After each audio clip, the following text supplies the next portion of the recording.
Next, we move on to another panel discussion on the topic of approaches to reducing the stigma surrounding mental illness. So, mental illness is a reality, and millions of people face the social stigma and discrimination that they experience, which can make their lives very difficult and making it harder for them to recover. Which is why it's important to talk about prioritizing mental health, educating and advocating for the resources and reducing the stigma around mental health. All right, so let us welcome our moderator, Ms. Mia Eisenstadt, founder and CEO of Fatherly.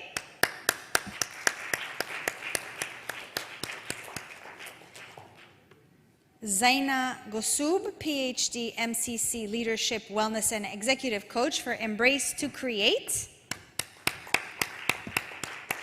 Welcome. Dr. Mohita Srivastava, founder and CEO of Cognitome Program at Cognitome.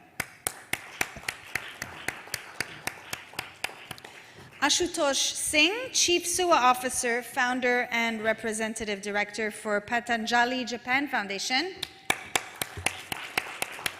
And Amer Sadfdar, Chair of Education for the Guild of Healthcare Pharmacists. Welcome. Okay. Sure, yeah. So if you'd like to leave some time for questions for the audience, the timer will be set. Let's set the timer, please.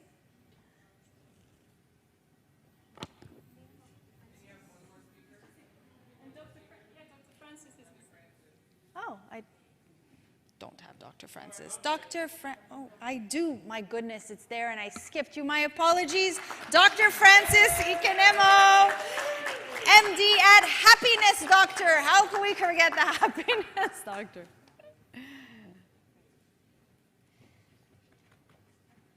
All right, do we have enough chairs? 1, 2, 3, 4, 5, 6. Perfect. Apologies, doctor.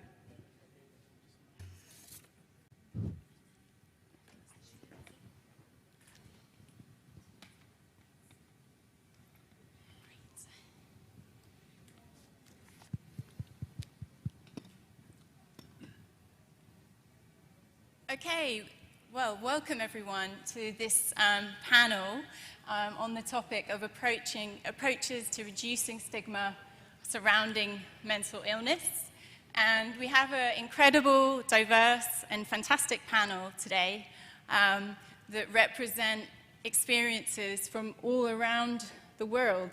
And so I'm very pleased to be and humbled to be moderating this group.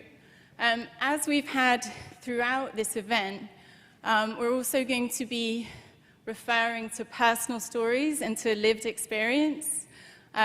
So please bring your whole selves, your hearts, and your head as we look at this topic. Before we start, I just want to remind everyone what stigma is. Stigma refers to discrediting or devaluing or shaming a person because of their particular characteristics. And the problem with stigma is that it leads to both discrimination and isolation. So I think we've mentioned HIV over the last few days, so that would be a physical characteristic. But we're focusing today on stigma around mental health and mental illnesses. And what causes stigma? The causes are a lack of understanding and negative attitudes or prejudice towards mental health conditions. So can I just see a raise of hands? Has anyone seen someone have prejudice towards mental illness or neurodiversity in either their workplace or the communities that they work with? So we've got a few hands, so just asking, has anyone experienced stigma themselves personally? Doesn't have to be to do with mental illness. Yep. Okay. And has anyone ever challenged stigma and said, actually, that's not what it means to have depression. It's actually more complicated than that. Yep. So that's great. We've got quite a few hands. So I think we're all united here in the importance of challenging stigma. So we're going to start today with hearing a personal story from Dr. Francis. Okay. And so I'm going to pass to you. Thank you so much, and thank you for being here. How do I start? It was mid-summer night. It was 1 a.m. in the morning. If you are with me, you will find me in one of the most busiest GP posts in the Netherlands, in The Hague. You find me speaking to my patients. You find me talking with my colleagues. So the night shift is done. So I looked around. I saw my colleagues with whom I've made friends in the last 7 years. And I thought to myself, am I going to see them again? You see, then I said bye to everybody, gave them a hug, bye-bye, happy. Everybody was saying that I was happy. He's always happy and cheery, so it's good with him. I said, yes, I'll see you next time. Then I walked to my car. I sat in my car. You see, the thoughts in my brain were darker than the outside. The thoughts in my brain were darker, and I thought to myself, this is the moment. Who is going to miss me anyway? This is the moment. So I took my car, and I said to myself, well, you know the place, you know what to do. You've been planning this for the last 6 months, so this is your day. So I got into my car, drove slowly, got on the highway, 50 kilometers per hour, 60 kilometers per hour, 80, 100, 120, 140, 160. And I saw the tree was just before me. I said, okay, this is the moment. Just about 2 seconds before I hit the tree, my car came to a stop. Then I told myself, oh boy, what are you doing? What are you doing? At that moment, the tears came running down my cheeks. And I told myself, you selfish bastard. What will your mama say? What will your father say? What will your son say? So, fast forward, the next morning, you will find me at the petrol station. And that is when the police came knocking on the screen of my car. He said, the neighbors have been complaining. There's a strange white car here the whole night. So, what are you doing? May I see your driving license? I said, oh, yes. I gave him my driving license, and I saw those very blue eyes looking directly into me, and I was thinking, if only he knew what I wanted to do yesterday. He gave my driving license, and he told me, you can go. And that moment, he gave me the permission to live again. Then, you see, 6 months earlier, my father passed away in a fatal car accident. I'm an African.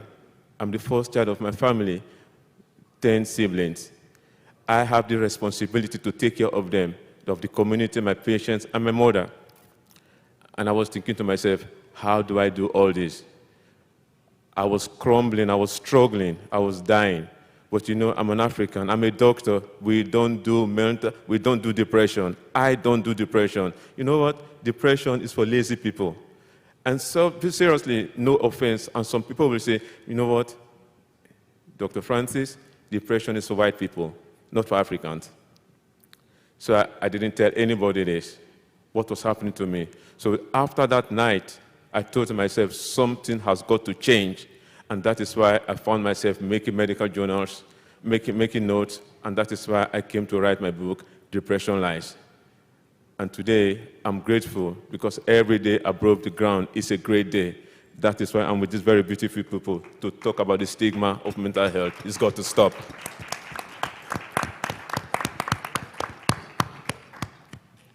So I think everyone will agree with me, the bravery and the courage that it takes for Dr. Francis to tell that story, and that many people don't tell their story of near suicide because it's either too painful or too shameful.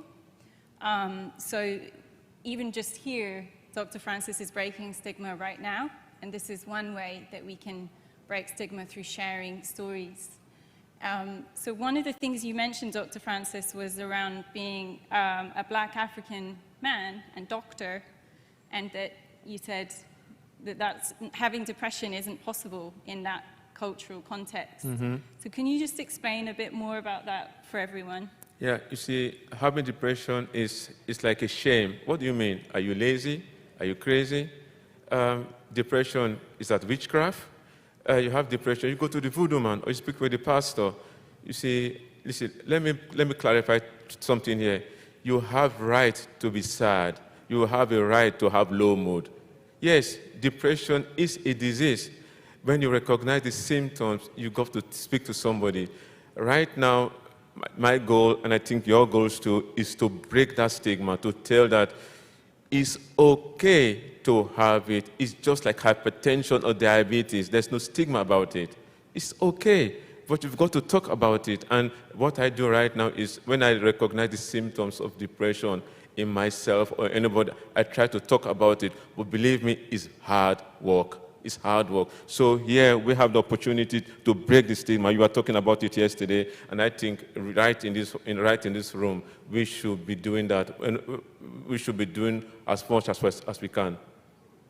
Absolutely. And Dr. Bia, I would like to add on that, Okay. is that the cultural diversity is in all of the cultures, but also at the level of professions. So at the professional level also, there are many professions, like physicians, for example, it's the field of work that I work with. They don't acknowledge mental health, and this will lead to a lot of mental breakdown.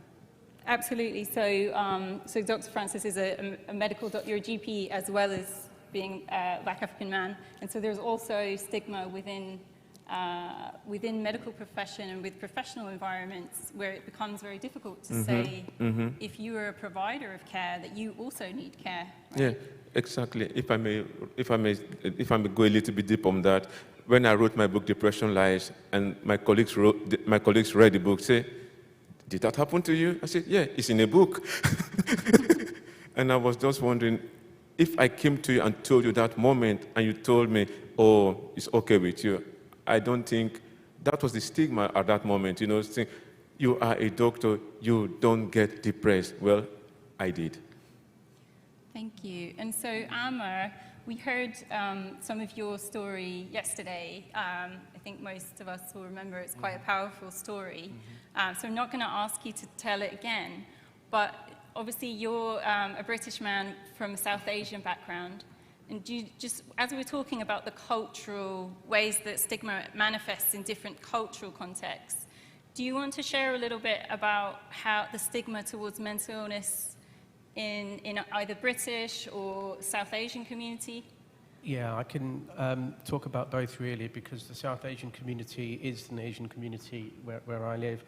And we have similar thoughts in terms of the word depression is what we use, or what is used, but actually it could be trauma, it could be mental health deterioration, it could be lots of things, but the South Asian diaspora only ever uses that word as depression. You've got depression. And as a healthcare professional, I knew that I did not have depression. I had anxiety and stress. We talked just before this session in terms of what can we do about it, how can we bust those myths? And one of the best ways to do that is doing what we're doing now. And I said this yesterday, it is hard. So I commend Dr. Francis for sitting next to me and talking about what you've talked about, because we need that message to go out.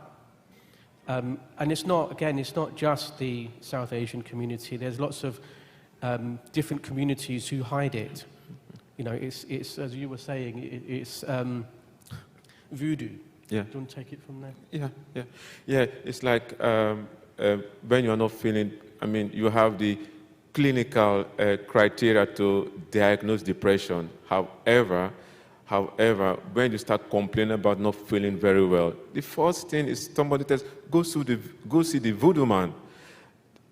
with all respect, I do believe in traditional medicine, but however, I believe there should be some way of going through a process that helps you to go through mental health, whatever it may be. So the voodoo man is good, but I think we need something more, and that we need people like yourself and myself and yourself to talk about this to the community. Yes, go see the voodoo man, but see a doctor too. Okay, thank you. So, Ashutosh, so I know that you work in Japan and that you are on a mission to eliminate stress and depression and suicide. Yes. So could you tell us a little bit about that? Yes, I went to Japan 15 years back, and first time in my life I heard the word stress. So I am engineer originally, so they were talking about some stress about somebody. So I thought they were talking about some project because I studied stress strain in my mechanical engineering. So I said, okay, what is this project? They said, no, this is a person in stress. I couldn't understand that. So they said there is some type of thing in mental stress. But yes, in Japan, yes, I have a short story actually.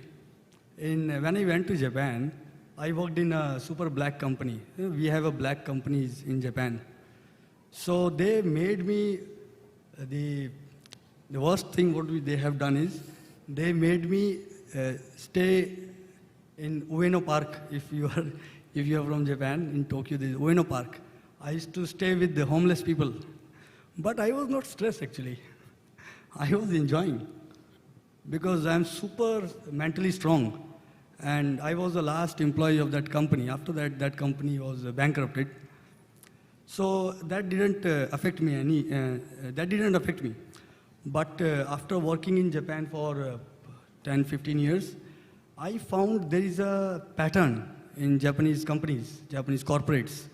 There is a groupism and they bully people. And we cannot fire people.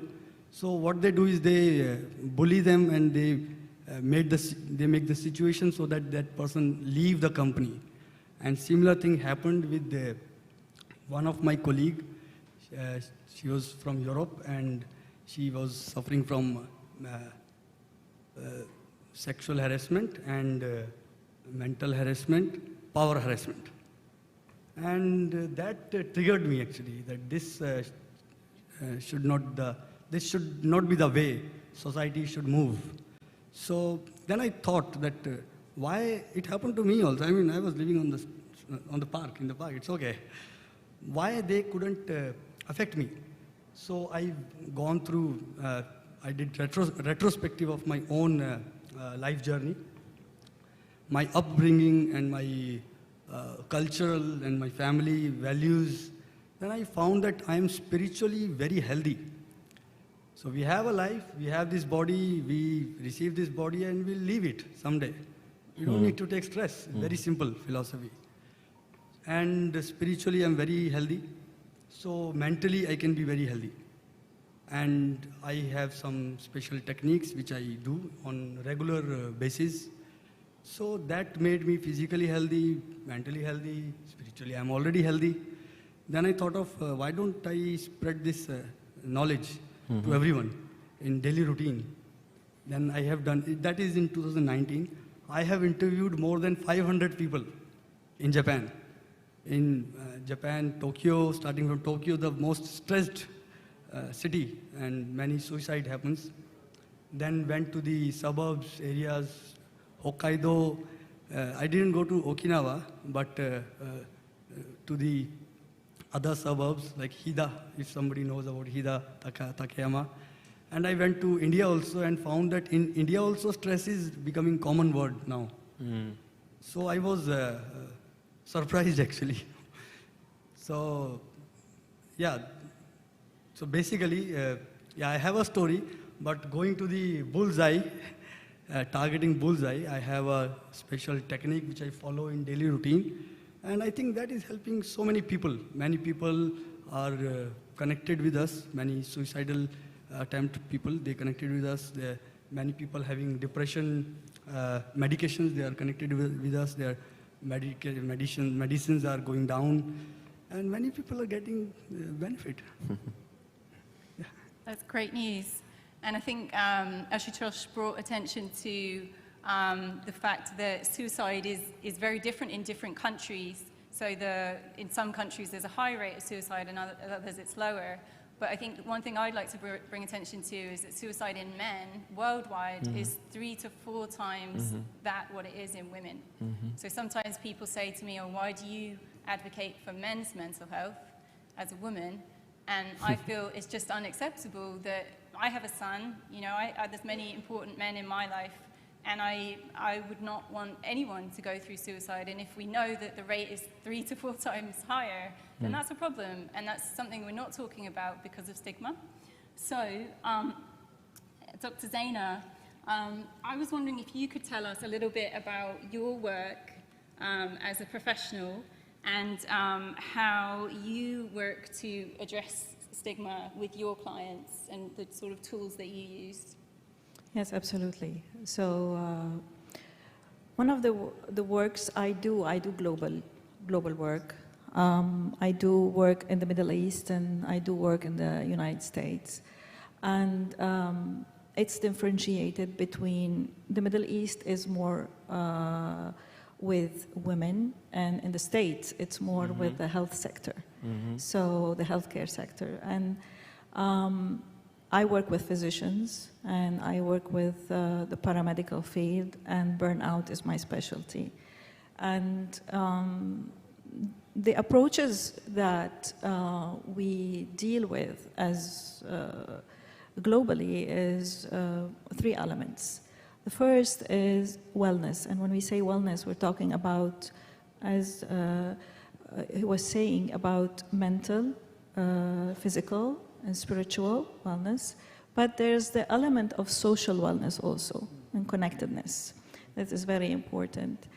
The second approach is our emotional intelligence. So how highly emotionally intelligent we are, and going through assessment tools regarding emotional intelligence and seeing where we're at. And the third approach, which is the anchoring approach, is the coaching, and using a lot of modalities in the coachings and a lot of tools in the coaching. Now, the purpose of all of that is creating awareness. Creating awareness in the individuals that we're working with. And if there is mental health disease, like severe mental health disease, absolutely, then there should be going to therapeutic modalities, be it either any kind of modality, CBT or otherwise. But if there is depression or anxiety or not PTSD, then we have to actually work by rewiring our brains. And the rewiring happens through a whole lot of modalities that we work through in human behavior, in coaching, and counseling. So this is the whole approach. Now, self-awareness is the key. Second is what we call the wholeness approach. So the wholeness approach is based on self-love, self-compassion, and having the ability to recognize all of that and actualizing all of that, and having the support system to do so. Basically and definitely at the base of all of this is education. Education and understanding the importance that Dr. Francis was saying is that mental health disease is like diabetes. It's like coronary artery disease. It's like any disease that we need to acknowledge. And where I come from Lebanon. It's a disease that is from the last 10 years that has been more acknowledged and more looked into. And the whole of the Middle East. So depending on culture, depending on profession, depending on social stigma also, that if you're a physician, if you are a known person, then if you are mentally ill, then you're crazy. And that is something that we really need to be working on. So basically the approach is coaching, wellness, and modalities in wellness, and emotional intelligence. Thank you. That's really interesting. And just while we're on this, I was just thinking, as we're thinking about the different cultural approaches towards mental illness and stigma, is there sort of one difference you notice amongst, say, one key difference you notice amongst your clients in America, say, with your clients in the Middle East, in terms of either the problems they're facing or the stigma that they describe? First of all, I'm going to talk about gender. So the Middle Eastern men don't acknowledge the problem. So as you said, they deal with more physical issues that manifest themselves physically in many diseases, and more than women. Second, yes, the difference is the awareness that you can see in the United States. It's totally different than the Middle East, no matter where you come from in the Middle East. It's that awareness that helps you. It's 50% of the solution, that you go and do something about it. Even if you get stuck, but you continue doing something about it, that's a whole lot of difference that we really need to keep working on. Okay, great. And Dr. Mahita, I know as a neuroscientist, you've developed a program. So I was wondering if you could tell us a bit about how you deal with stigma, or the self-stigma that your clients experience when they come and receive treatment from you. Yeah, Mia, thank you for asking this question. Actually, before I answer your question, I would like to mention one point here, that everybody here sitting, and we as an individual in this earth are human beings. So being stigmatic about any kind of condition or any kind of time period in your life you're going through is really a torture to your own self. One should really understand that the time is not always the same. Sometimes you have, the time which is applauding you, sometimes the time which is just not good for you. So in due course of time, we all face some kind of depression, stress, anxiety. So we should really not be stigmatized about these kind of things. It happens to everyone, and irrespective of the gender, irrespective of the position one is holding, we are human beings first. So we should accept and we should self-respect our own selves. As Ashutosh has rightly mentioned, that it's just a body and we are here for a purpose. We are not immortal, right? So first of all, we have to challenge this concept of a stigma, especially, the concept of mental health. The cognitive program that I'm offering is, of course, based on the concept of neuroplasticity, or the neural plasticity, the synaptic plasticity, we call it as. The two kinds of synaptic plasticity, the functional and the structural. So as Dr. Zaina mentioned about rewiring the connections, the neural connections. So there are multiple ways, that you can do it, using the talk therapies and the psychotherapies as well. What I have been seeing in my clients, when I'm dealing basically with the anxiety clients and the PTSD clients. So when they come to me, they are specifically coming to me for their cognitive functions and cognitive control training, because of either the prolonged effect of the usage of the drugs, or over anxious or oxidative stress in the brain, and all those things, the perturbations in the HPXs and all that stuff. They have declining. They are suffering from a cognitive decline, kind of a cognitive decline or a brain fog. So I'm focusing and targeting on that. But I'm also a neuropsychologist. So having an empathetic approach towards the humanity in general, I definitely have some protocols to assess them and to know their initial stages when they come to me, to evaluate them, to assess them, to evaluate them. What I come across, they are definitely, having stigma in their mind about, and they are not open to discuss to everybody when I seek a testimonial or something, being an entrepreneur. So they specifically ask me not to mention our names, just put the initials. Sometimes, as Mia was asking, I just wanted to mention here in the cultural context, specifically from India, the clients from India, they're very particular about not mentioning their name, not disclosing their name, not even mention the country.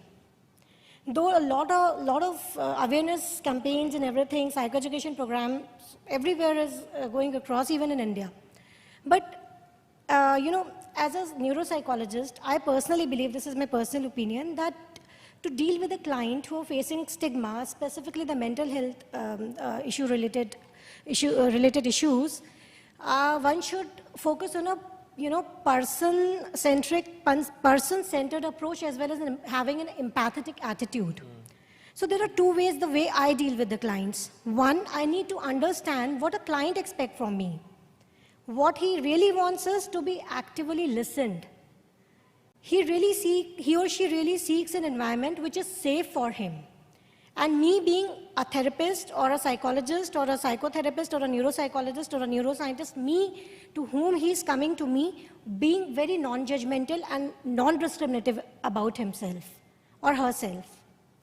So this is what a client really expects, and they definitely want, of course there are, some kind of ethical concerns and confidentiality confidential things that we have to keep secret about their identity and all those stuff, but still, what they expect is while seeking a treatment or any kind of therapy, they don't want us to be judgmental about their conditions.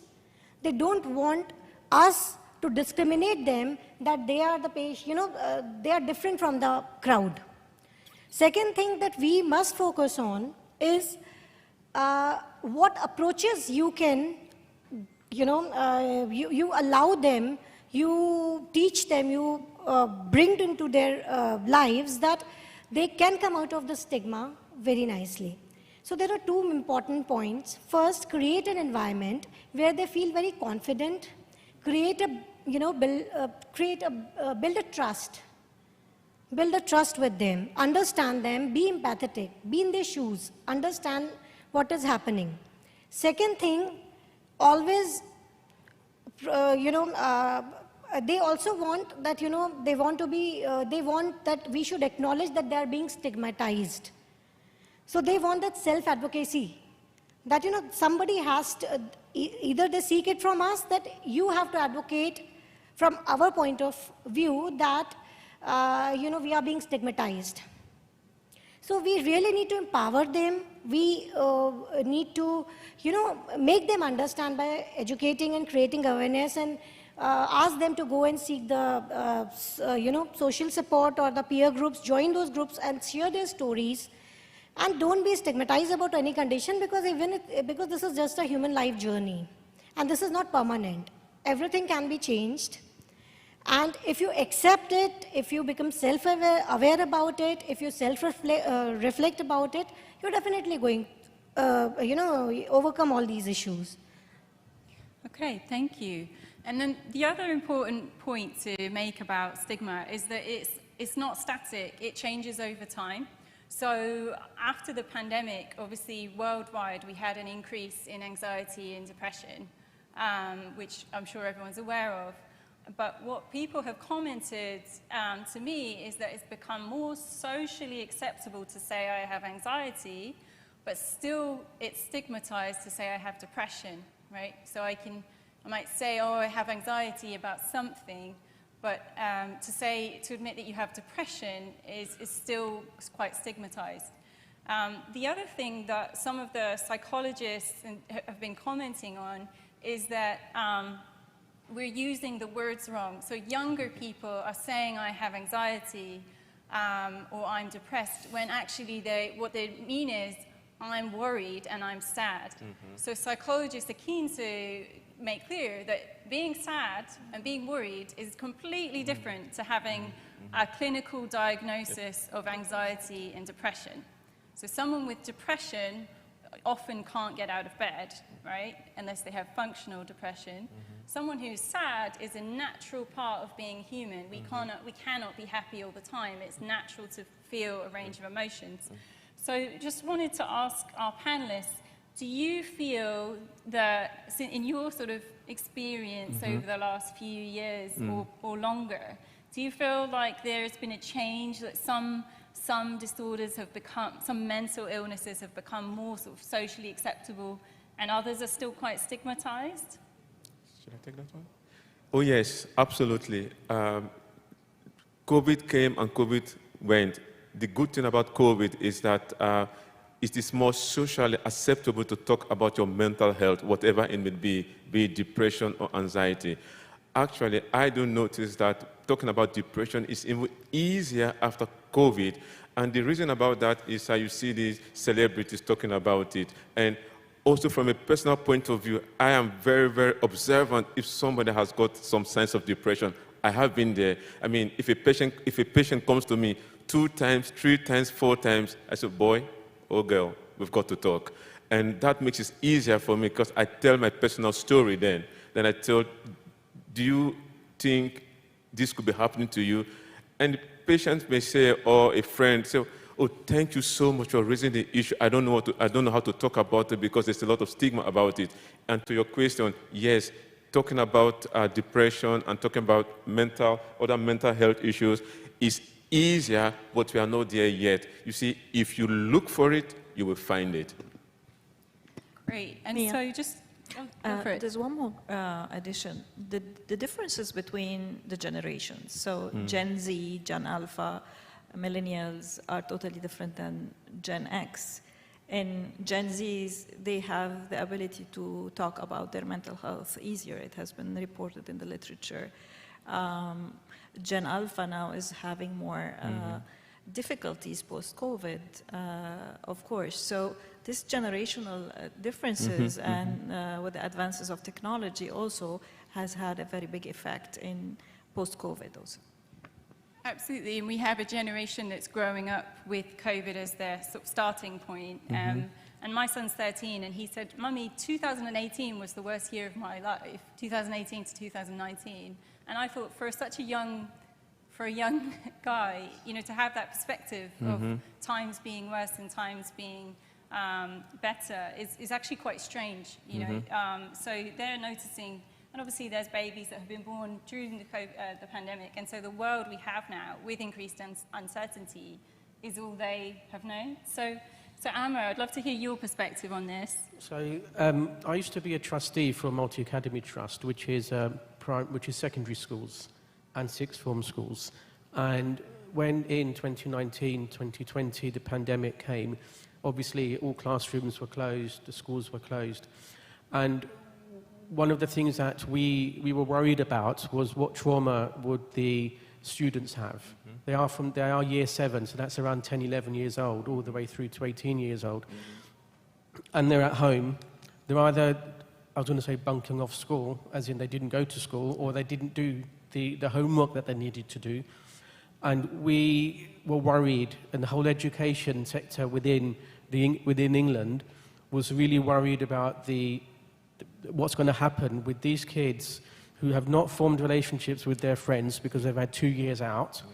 They don't go to their family because you're not allowed, because it was locked down. And how are they going to behave when they come through the pandemic? Yep. And what's happened is that there's been because my youngest is 17, he just turned 17 last week, and he's a troubled boy. I can't deal with it. He's just a troubled boy. He goes out late at night, he comes back, he vapes, he doesn't smoke.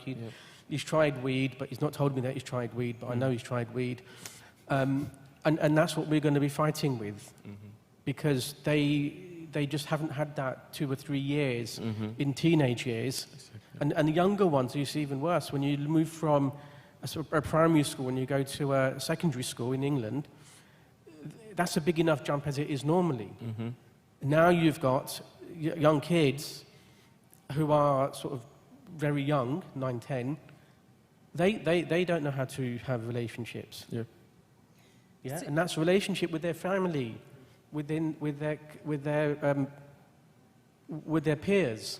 It's a real challenge, and this will carry on unless we deal with it. This will be a generation change. Absolutely.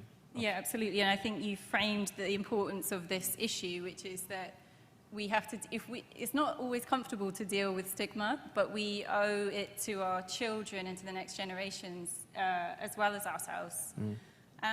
So we're going to go to questions from the floor in a minute, but do you have any final comments you want to make before we go to the floor? Yeah.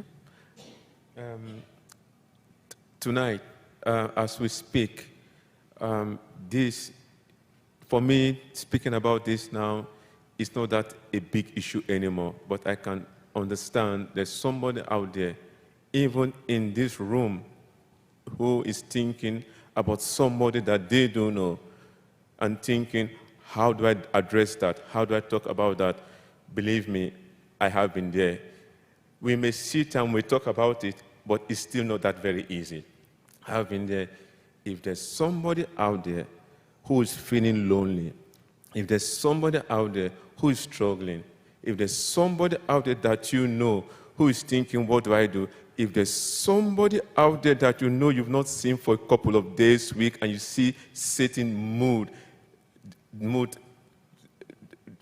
change in them, you could just give them a call. You could give them just a text message. Believe me, this has happened before. Just that text message prevented somebody from committing suicide. Yeah, I think that's a very nice practical to do that we could all do. If we all have a friend or a relative that we know is on their own, just sending them a text message and say, hey, how are you? Or I'm thinking of you, could save someone's life. And anyone else final comments? Let's make zero stigma society with the power of routine, a better routine. So a better lifestyle and a better routine Yes. to be more mentally strong. Okay. Yeah, and on a very lighter note, you know, when we came across the COVID, we all were very scared. We didn't know what is this virus about and how are we going to survive. So to challenge the stigma, the best way is consider all of your mental issues as COVID. Initially, it will be tough to sail through, but as you develop the immunity, it's very easy. And a lot of vaccines are there in terms of, different therapeutic approaches and management skills to develop your immunity. Be mentally resilient. So Dr. Mohita talked about safe space. As coaches, we say the following. We say that every one of us has a solution in them. We have the power and we have the resources, and the gold is in us. We need to search for that gold, and if we cannot find it, reach out to people that will help us, professionals or otherwise, just to be able to create that resilience and basically to have the ability to go through the wholeness process that I talked about earlier in self-acceptance and love. Great, thank you. And I think we're all available if anyone wants to follow up, if anything was triggering or wants to follow up with any of us after this session. We're all available and all ears. Absolutely. Great, so I'm going to pass over to questions now.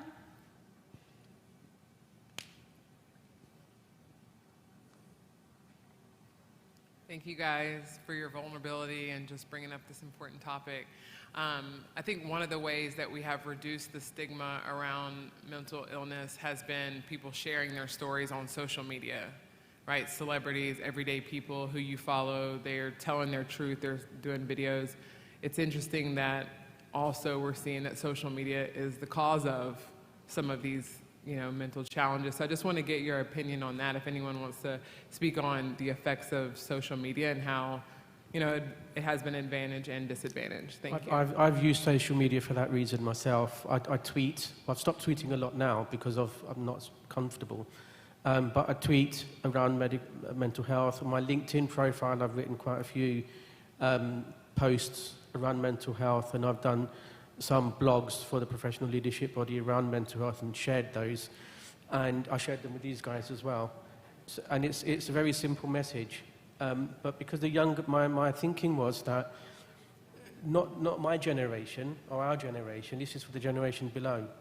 So it's for them to be okay to read what I read and then relate to it themselves, and then to reach out to me, which they do on LinkedIn. or Twitter, and then we can have a conversation. Sometimes I don't even know who they are, but it doesn't matter, you see. So I think social media is powerful good. There's lots of toxicity in social media, particularly Twitter, but you can manage that. Yeah, that's what I do. So I completely agree with Amar, and one word of caution I would give to young people, though, that want to share either living with depression or ADHD or autism, is that it is a permanent record on the internet. So whilst as adults we can be discerning and decide what we want to share, and you know, Amar's story, you've made that decision, and you've helped a lot of people through your story. But younger children, obviously young people use social media a ton. So just being able to support them to think critically about how they use social media, because it will be there forever, and they may be, later on down the line, they may not want to share. So I just think word of caution is also good for young people. It's a bit of a cry for help, though, and then they regret it afterwards. So the message for me is that if you write something and you regret it, delete it. I mean, it will be on somebody's profile, but it won't spread. And if you leave it, then, you know, as you said, that it might just come back later on. And one more thing, if that's possible. I think these days the celebrities talk about their mental health problems and anxiety, depression. We also have to be very cautious about somebody saying I'm depressed, being it a fashion. So we have to be very, very careful about that. If you have a friend or family and they say they are depressed, you may have to ask certain questions to see, is that really right? Just like you are saying, there's a difference between being sad, low mood, or depressed. It's very, very, very important, because you don't want to see, you don't want to bring somebody who is having low mood into depression just because they see it. So language is so crucial. And trying to get a diagnosis from a qualified doctor is really, really important, because that opens up pathways for you to get treatment.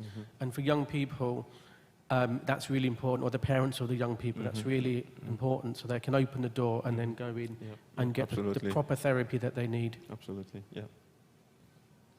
Yeah, and just a quick link to the previous, oh sorry, sir, did you want to come and ask a question?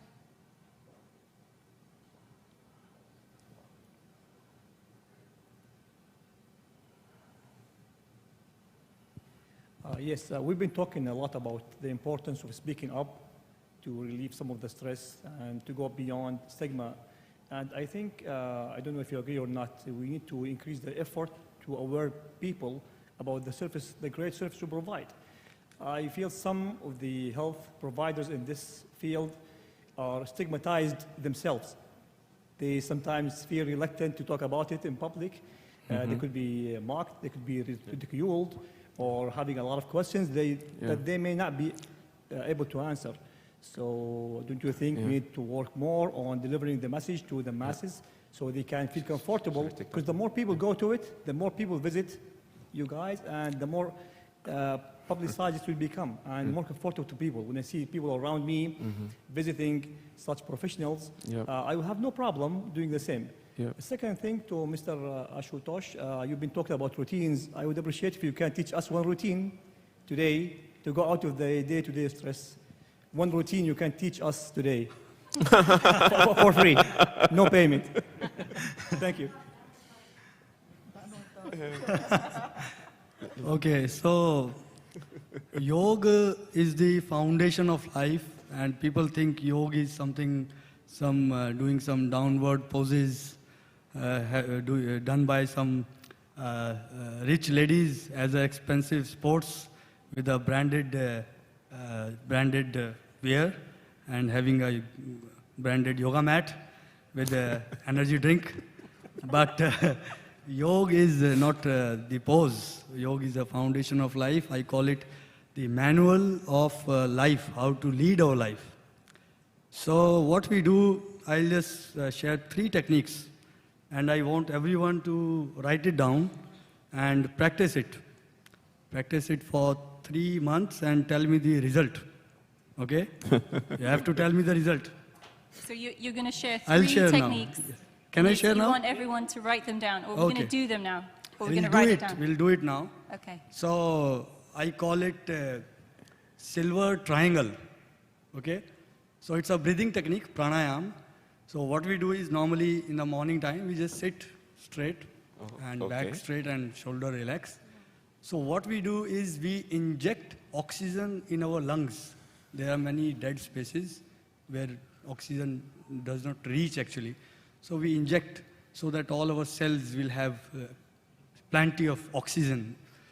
So what we do is we inhale from nose and exhale from nose. We exhale with the pressure on our stomach, something like this.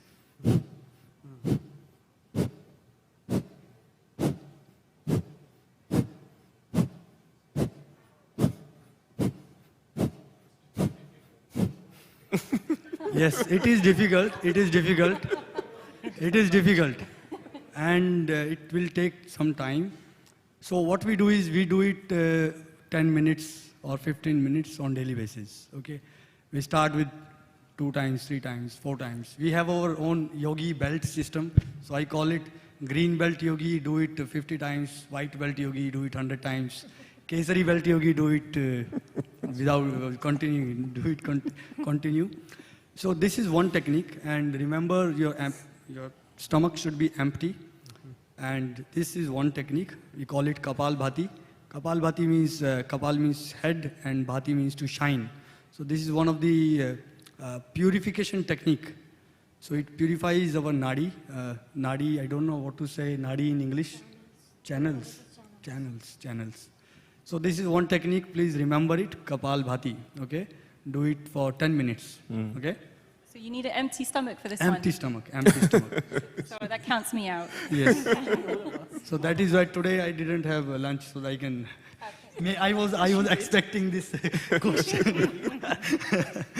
So this is one technique. Then we have Anulom Vilom. So basically, you know, we have two parts of our brain, right brain and left brain. So we want to balance both brain. So we want to activate both brain. So how it will activate? We inhale from left nose, so it will activate right brain. And when we inhale or exhale from right nostril, it will activate right brain. And at one time, we both cannot be active. So we forcefully activate them. So what we do is, let's do it. Do you want everyone to stand up? Yeah, no, just sit straight. You're just... You close your right nostril, inhale from left nostril. Exhale from right nostril. Inhale from right nostril. Exhale from left nostril. And then just continue it. What it will do, it will purify your nadi, again channels. So right brain and left brain both will be activated together in morning time. Do it after Kapalbhati. Kapalbhati 10 minutes, so 5 minutes Anulom Vilom. We call it Anulom Vilom or Nadi Shodhan also. Nadi means channels. Then third one is, yes, Kapalbhati if you are having heart problem, cardiac problem, or high blood pressure, or cholesterol. So we just have 1 minute left, I've been told. Okay. Cholesterol is okay. Pregnant ladies, so please don't do that. Then third one is Brahmari Pranayam. Brahmari is the super great pranayam. It will restart your mind. So we vibrate our mind basically. What we do is inhale. Let's do it. While exhaling.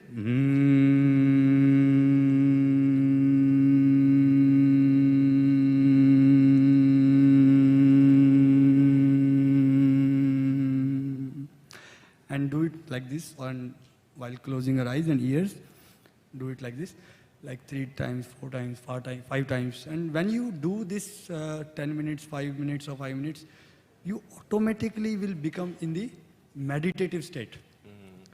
We don't say that you are doing meditation. You will be in meditative state, and try it for 3 months, and I will be waiting for your reply. Thank you. Okay, thank you so much. A big round of applause for all our panel. That was fantastic. Thank you, Dr. Mir, for moderating. Thank you, everyone, for being on this panel and discussing the stigma around mental health. Thank you very much.